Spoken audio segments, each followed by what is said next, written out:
Ulimwengu wa kimichezo kupitia hapa Salamba TV. Langu jina ni Fatma Jumaa, nipo na wachambuzi mahiri kabisa kutoka hapa Tanzania ambao wamekuwa wakifuatilia soka la Tanzania kwa ukaribu na kwa kina. Nipo na Katarambula pamoja na Fred. Tutazungumza mengi ya kimichezo kuelekea mechi ya kesho ya Wekundu wa Msimbazi Simba pamoja na Mlandege kule visiwani Zanzibar ambapo Muungano Cup inafanyika. Tutaanza na jambo ambalo limewashangaza watu wengi siku ya leo, ni baada ya kuonekana Bajaber pamoja na Pinpin Kamara pale bandarini wakielekea Zanzibar, jambo ambalo watu wengi wamepatwa na mshangao, na hii hata mashabiki wenyewe wa Wekundu wa Msimbazi Simba wameshangaa, maana maneno yalikuwa ni mengi kwamba wametolewa katika mfumo wa Wekundu wa Msimbazi Simba baada ya Pinpin Kamara kupata majeraha na kutokuonekana kwa muda mrefu. Katarambula. Naam. Wekundu wa Msimbazi Simba wamesafiri na Pinpin Kamara. Yes. Pamoja na Bajaber Starboy huyu. Pengine unahisi mwalimu ameona nini kwa wawili hawa na ataongezea nini siku ya kesho? Wanaanza moja kwa moja first 11 au wataanzia benchi? Kwanza lazima tujue kwamba Mohamed Bajaber lakini pia Musa Pinpin Kamara hawa ni wachezaji wa Simba. Kwa maana treatment zote anazipata kutoka Simba, mishahara analipwa na Simba, na kila kitu ambacho kipo katika mkataba na Simba huwa wanakipata. Na hawapo katika kikosi cha siku zote na Simba kwa sababu kuna sheria, kwa maana zipo sheria ama kanuni za wachezaji wa kigeni wanatakiwa kuwa 12. Ndio maana hiyo sababu ya wao kutowaona katika mfumo. Kwa hiyo Simba walimtoa Musa Pinpin Kamara kwenye mfumo kwa sababu alikuwa na majeraha na majeraha yake yangemchukua msimu mzima huu. Kwa hiyo alitolewa kwenye mfumo, lakini sio kwamba ametolewa kwenye kikosi cha Wekundu wa Msimbazi Simba. Kwa hiyo hata kama angekuwa mzima katika michuano ya CAF Champions League angecheza. Kinachomfanya asicheze ni michuano tu ya ambayo ipo chini ya TFF, kwa maana NBC Premier League na CAF Confederation Cup, lakini michuano mingine yote ikianzishwa hawa wanaruhusiwa kucheza kama michuano ya Muungano.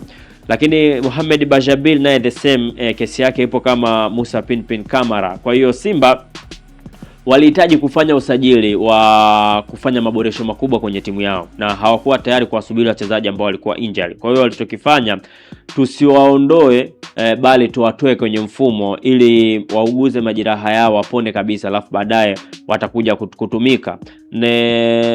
Inakuja michuano ya Muungano, ni sehemu ya hawa wachezaji ambao tuliwatoa tayari wameanza kurecover na wameanza kufanya mazoezi mepesi. Basi tunaweza tukatumia michuano hii ili wao waweze kufanya viwango vyao visalie pale pale, kwa sababu kama angeendelea kukaa nje muda mrefu pia ingeleta athari ama changamoto katika viwango vyao. Kwa hiyo Simba wakaamua kwenda nao hawa wachezaji, na leo tunaweza tukamuona Musa Pinpin Kamara akianza katika milingoti mitatu, lakini pia Mohamed Bajaber naye akienda, kwa sababu lengo ni wao kupata game time. Basi tunaweza tukaona wakicheza kwa muda mrefu. Kwa hiyo bado hawa ni wachezaji wa Simba, na msimu ukimalizika Simba ndio watafanya maamuzi kama watawaingiza kwenye mfumo wawatoe wachezaji wengine ama la wataendelea kuwa hivi. Hakuna mtu ambaye anawazuia kuwabana. Unakumbuka miaka kadhaa nyuma alikuwepo mchezaji Francis Kahata Nyambura, wakati Simba wanaenda kumsajili Perfect Chikwende kutoka Platinum. Perfect Chikwende aliwakuta Simba tayari idadi imekamilika kwa maana ya wachezaji 12. Kwa hiyo alichokifanya Simba walimtoa kwenye usajili, walimtoa Kahata awe mchezaji ambaye anaitumikia kimataifa tu, alafu Perfect Chikwende ndo akaingia katika nafasi ya Francis Kahata akawa anacheza ndani na nje. Kwa hiyo ni vitu vya kawaida ambavyo vipo. Kwa hiyo lazima watu watambue kwamba Musa Pinpin Kamara, Mohamed Bajaber, Jonathan Soa, hao wote ni wachezaji wa Simba. Wanapokea mishahara yao kutoka katika klabu ya Simba, lakini pia changamoto yoyote ambayo watapitia basi Simba ndo wana monitor kila kitu kwa ajili yao, na hata kama wakitaka kufanya jambo lolote lazima washirikishe Simba. Hata kama ikatokea timu inataka kuwasajili, lazima Simba wao ndo watoe go ahead ili wao waweze kwenda hiyo timu ambayo wanataka kwenda. Inaonekana kama Wekundu wa Msimbazi Simba wamewaficha mashabiki wao kuhusiana na hawa wachezaji. Hapana, hawajawaficha, ila ni vile tu watu kwamba wameshindwa kufuatilia. tunajua Simba wana Simba app na wanasema taarifa zote mnazipata kupitia Simba app. Waliweka wazi wakati imetoka taarifa ya Musa Pinpin Kamara baada ya kufanywa upasuaji wakati upo South Africa, wakasema kwamba kwa sasa Musa Pinpin Kamara majeraha yake ni ya muda mrefu, kwa hiyo atabaki kuwa familia wana Simba, lakini nafasi yake inabidi apatikane kipa mwingine. Ndo hapo pia akamtambulisha Djibril Tenja Kasali. Wakasema kwa wakati huu Djibril Tenja Kasali atachukua nafasi ya Musa Pinpin Kamara. Kuhusu Musa Pinpin Kamara kwamba ataondoka au atakuwepo, ikija taarifa basi wana Simba watapewa. Kwa wale ambao walisoma ile taarifa nao, lakini wale ambao bado hawaja download application hiyo lakini hajataka kuuliza, ndio wanakuwa dilemma, lakini kila kitu kipo wazi. Waliweka wazi Simba hapo. Yep. Na sio mshangao kama watu wanavyodhani siku ya leo. Kabisa. Unahisi ataanzia namba 1 siku ya kesho Pinpin Kamara? Kwa Musa Pinpin Kamara nimeona ameanza mazoezi, lakini ukiangalia Djibril Tenja Kasali amecheza mechi nyingi sana, sioni kama anaweza kaanza katika huu mchezo, lakini yupo goalkeeper kwa maana Hussein Abel naye amekuwa vizuri. Kwa hiyo kwangu mimi naamini anaweza kaanza Hussein Abel, alafu kipindi cha pili akaingia Musa Pinpin Kamara. Lakini kutokana na quality ya Mlandege, yes ni mchezo mgumu kwa sababu Mlandege walishawahi kuchukua kombe mbele yao Simba. Lakini sasa hivi wameshuka. Hata ukienda katika msimamo wa ligi ya Zanzibar unaona Mlandege ameporomoka kwa sababu kuna baadhi ya wachezaji pia waliondoka, wengine kina Haaland walikuja ligi ya huko NBC Premier League. Kwa hiyo kwangu mimi labda mwalimu anaweza akaanza naye Musa Pinpin Kamara, akajilipua wakaanza Hussein Abel. Kwa hiyo mwalimu anajua zaidi, ila yote atakayeanza kwangu mimi naona itakuwa ni vyema. Freddy. Yes. Wekundu wa Msimbazi wanakipiga dhidi ya Mlandege. Ukiangalia kuna finali Mlandege walimtoa Wekundu wa Msimbazi Simba. Unahisi nani anaingia katika hii mechi akiwa na pressure zaidi? Kwanza kusema pressure, nafikiri Mlandege atakuwa na pressure kwa sababu anakutana na Simba, na katika mechi 10 ambazo wamecheza Mlandege hajapata matokeo mazuri. Yani katika mechi 10 ameshinda mechi 2, amedraw 3 na kupoteza mechi 5. Kwa hiyo lakini pia ukiangalia namna ambavyo wamekutana, Mlandege amekuwa akimpa Simba game ngumu, lakini kutokana na form ya muda huu ambao yuko nayo Mlandege, yeye ndo anaingia na pressure kwa sababu anacheza na timu kubwa, lakini pia vile vile historia haimbebi sana.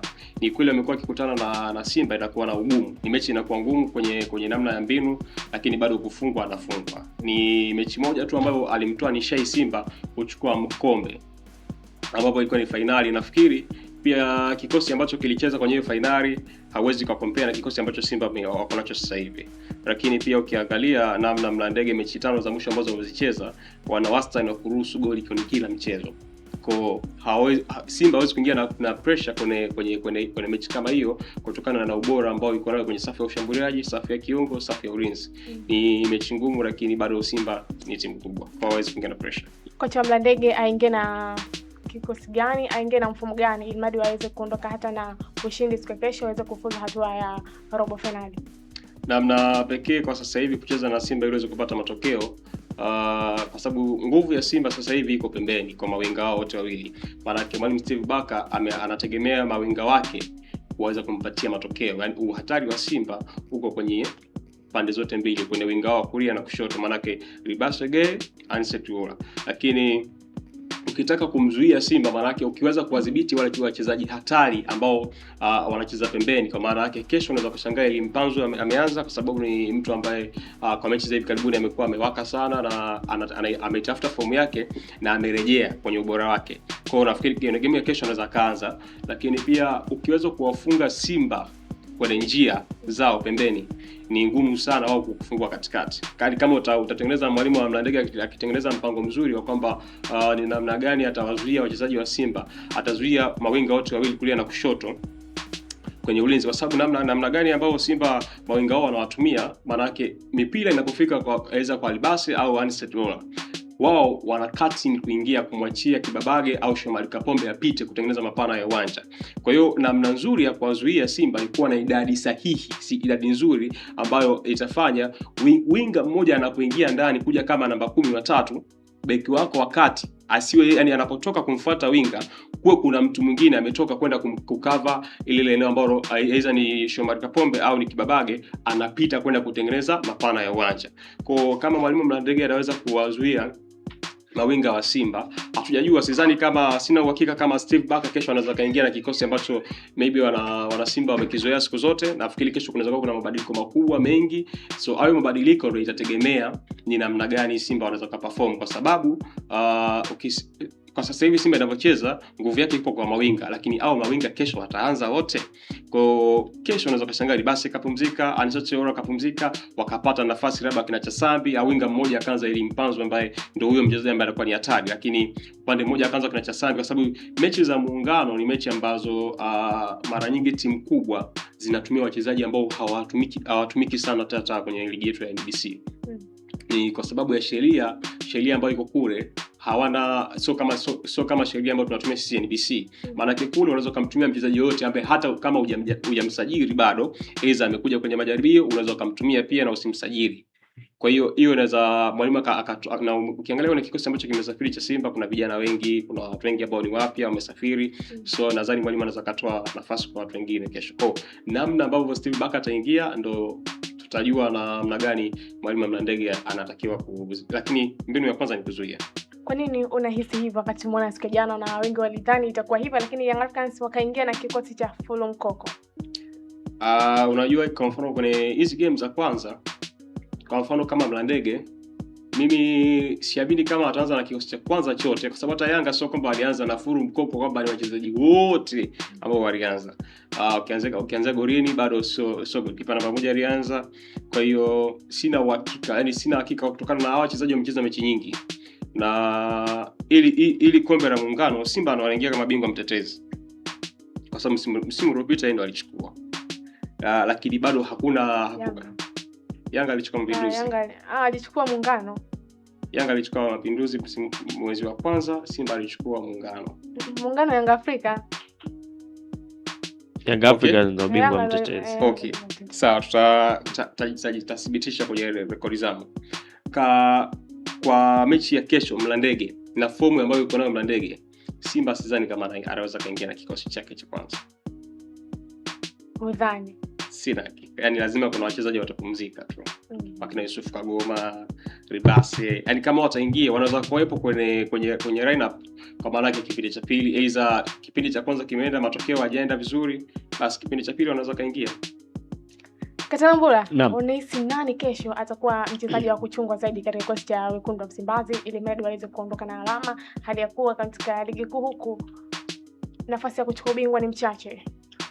Wa kuchungwa ni Steve Barker, kwa sababu yeye ndo muamuzi wa nini ambacho anakitaka kwenye huu mchezo, kwa sababu nikiangalia quality za wachezaji wa Simba sioni Mlandege kama wana watu ambao wanaweza wakawazuia kwamba Simba asifanye kitu chochote. Kwa hiyo kwangu mimi nimesema kuchungwa Steve Barker, kwa sababu lazima mwalimu ajue Steve Barker anaingia vipi na yeye anaweza kwenda kumkabili vipi. Kama atataka kupishana naye basi anaweza akafunga goli nyingi, lakini kama akiamua kuzuia basi inaweza matokeo yakawa tofauti. Kwa hiyo kwangu mimi muamuzi ni Steve Barker. Kama ataamua kuingia na first 11 yake, kwa maana hasa eneo la ushambuliaji, pembeni Libasege, upande mwingine Anisote Ora, 10 Clatous Chama Chama, 9 Selemani Mwalimu, kama ataingia hivyo, ukiniambia mchezaji gani wa kuchungwa, mimi nitakwambia kuchungwa ni hao wote. Lakini kikosi ambacho mimi naamini kocha Steve Barker anaweza kaanza nacho katika huu mchezo, golini Musa Pinpin Kamara ana deserve kwenda kuanza. Musa Pinpin Kamara kutoka majeruhi huyu, kaanza mazoezi, ana deserve. Haona uhakika wa kiwango chake kama kimepungua au kimezidi, na atakuwa muoga. Inaangalika na opponent ambaye anacheza naye, kwa sababu kama Simba akipita hapo ataenda kukutana na Singida Black Stars kwenye hatua nusu finali. Sasa Musa Pinpin Kamara wakamweka kwenye mchezo kama huo, utamlaumu. Ni heri aanze katika mchezo kama huu wa kawaida, alafu unapima uwezo wake kwa wapi, kwa sababu sasa hivi makombe yamebaki. Simba yupo NBC Premier League, lakini anazidiwa pointi 5 Young Africans ambazo sio rahisi pia kuzipunguza hizo pointi 5 ingawaje inawezekana. Kama akisema hilo kombe aliweke pembeni na baki NBC Premier League, inabaki CRDB Federation Cup ambao pia kuna ugumu wake kulipata. Kwa hiyo Simba atafanya afanyavyo, lazima msimu huu apate hata hilo kombe la muungano. Kwa hiyo lazima aongeze serious kidogo katika ile kombe. Kwa hiyo kama mechi ya kujaribu wachezaji basi ni hii ya Mlandege na sio ya Singida Black Stars kama watafanikiwa kupita au kuingia finali kama atakutana na Azam ama Young Africans. Kwa hiyo mechi hii ndo kwangu naona sahihi kuanza kwa Musa Pinpin Kamara, kwanza kupunguza pressure lakini pia kumfanya taratibu aweze kuingia na usitengeneze kitu kibao kwa mashabiki, kwa sababu mashabiki wetu wa Tanzania tunawajua wana hamu sana kumuona Musa Pinpin Kamara, alafu naenda kumweka mechi dhidi ya Singida anakuja kufungwa, timu inatolewa, wanasahau kama huyu mtu ametoka kwenye majeraha. Kwa hiyo Aishi Manula yale Aishi Salum Manula amerudi kwa ajili ya kuipambania timu yake, anakutana na Africans anakula chuma 5 hadi leo kauza game. Kwa hiyo kwangu mimi Musa Pinpin Kamara ana deserve kwenda kuanza, lakini fullback wa kulia Duchu anaweza kaanza pale na fullback wa kushoto Anthony Mligo. 4 na 5 Hussein Begu anaweza akacheza pale, akacheza na Ismail Tule kwa sababu aendelee naye kupata game time, Rashid Direka akapumzika. Lakini kwenye eneo la viungo 6 na namba 8 Charles Mfuko kwenye eneo la namba 6, na kwenye eneo la namba 8 mwalimu anaweza akaingia na Alassane Maodo Kante akawa kama kiongozi katika hilo eneo la kiungo. Alafu namba 10 Ino Loemba akaenda kwa kwenye eneo la namba 10. Winga moja Elim Panzo Kibisawala, winga nyingine Lada Kichasambi, alafu namba 9 Jonathan Soa. Kuanza pengine kwa Pinpin Kamara siku ya kesho itakata kiu kwa mashabiki wa wekundu wa Msimbazi, maana kuna kipindi Kasali alikuwa hafanyi vizuri na wakaanza kumlalamikia na wakitaka kwamba aondoke na wamwachie Pinpin Kamara. Kasari ana madhaifu yake na si yeye tu, makipa wengi pia wana madhaifu. Kila kipa ana madhaifu yake. Djigui Diarra madhaifu yake ni mipira cross, set pieces hizi. Amekuwa na changamoto sana. Ndio maana ukiangalia hata magoli ambayo anafungwa mengi anakuwa ya kona. Diarra tangu atue katika ardhi ya Tanzania amefunga magoli ya kona moja kwa moja mawili. Dhidi ya Vipers katika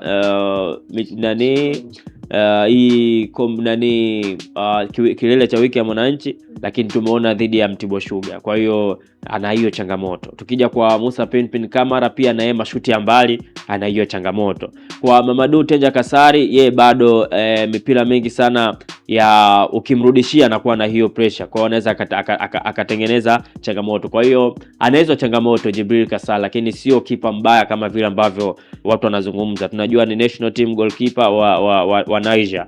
Kwa hiyo kurudi kwa Musa Pinpin Kamara itaenda kujibu maswali ya wale ambao wanajiuliza, je, huyu bado ni mchezaji wa Simba ama imekuwa vipi? Lakini pia kuna tetesi tulizisikia baada kumalizika kwa michuano ya AFCON, Djigui Diarra baada ya kupata zile man of the match, tukasikia kwamba kuna ofa zimekuja kwa ajili ya kuondoka. Na hapo watu wakasema kama anaondoka huyu basi yupo Musa Pinpin Kamara pale. Kwa hiyo kuna ikatengeneza hofu kama ilivyotengeneza hofu kwa Elim Panzo Kibisawala. Yes. Kwa hiyo kama ataanza basi atakuwa amejibu maswali mengi sana na itafanya pia mashabiki wa Simba waamini kwamba uongozi wao upo makini na waamini kwamba uongozi wao bado na support wachezaji ambao wamepata majeraha na wanawatibia, akiwemo pia Wilson Nangu pamoja na Abdulrazak Hamza. Freddy, Yes. wekundu wa Msimbazi kesho akifungwa na Mlandege, unahisi itakuwa ni jambo la kushangaza? Itakuwa ni jambo la kushangaza. Ni sawa na sisimizi kumuua tembo. Kitu ambacho hakiwezekani kabisa. Yaani ni kitu ni mbingu na ardhi, kwa sababu quality ya Simba na Mlandege ni mbingu na ardhi. So sitegemei kabisa kitu kama hicho kitokea. Ila kwenye mpira lolote linatokea, lakini kitu kama hicho kutokea sikioni kutokana na quality ambayo wako nayo Simba. Lakini Simba wanaingia kwenye mashindano hayo wanatamani kupata chochote msimu huu, kwa sababu misimu minne wamekuwa wanapita kwenye ukame. So wanapoingia kwenye mechi kama hizi lazima wahakikishe wanavuna chochote ili msimu kwenye kabati kiingie kitu. Tuwepo na kitu. Ela za Mo Dewji zinafanya kazi. Ni muhimu sana, kwa lazima wakapambane. Nafikiri lazima wapambane msimu huu kupata chochote, kwa sababu ukija kwenye NBC kuna ugumu bado wa kupata hilo kombe kutokana na gap ambalo lipo la alama 5, lakini unafukuzana naye huoni, yani ukipiga hesabu zako mechi gani ambayo atadondosha alama, yani bado ukipiga hata hizo hesabu huoni ni mechi gani ambayo unaweza kuona mpinzani wako anadondosha alama. So makombe ambayo kugombania ni mawili tu, ambapo Muungano pamoja na CRDB lazima pambane wapata hata moja. Young Africans wameanza jana kucheza. Kuna wale ambao mpaka sasa washaona finali ni nani na nani ambaye anaingia. Kuna ambaye wamemuona Singida Black Stars dhidi Azam FC ndo hata akipiga finali pale Muungano Cup. Kwa upande wako ni moja kwa moja Yanga nadhani atafika finali bila shida yoyote. Lakini pia nategemea kuiona dabi. Nadhani kama Simba watakaa vizuri, watajiandaa vizuri. Kwa sababu nafikiri Yanga mechi inayofuata akishinda anakutana na Azam kama sikosei. Azam ushindi wale wa Azam kama Azam atapita maana yake atakutana na Yanga. So wakikutana na Yanga nategemea Yanga atapita, lakini pia kwa Singida Simba anaweza kupita. Kwa naiona dabi. Maana tutaiona dabi Zanzibar, baada ya hapo tunakuja kuiona dabi Dar es Salaam. Katambulo, unaamini kwenye hilo? Mimi nipo tofauti. Sioni dabi katika michuano ya Muungano. Kwa nini? Kwa sababu tumeshuhudia mara nyingi sana hizi timu huwa zimekuwa zikikwepana.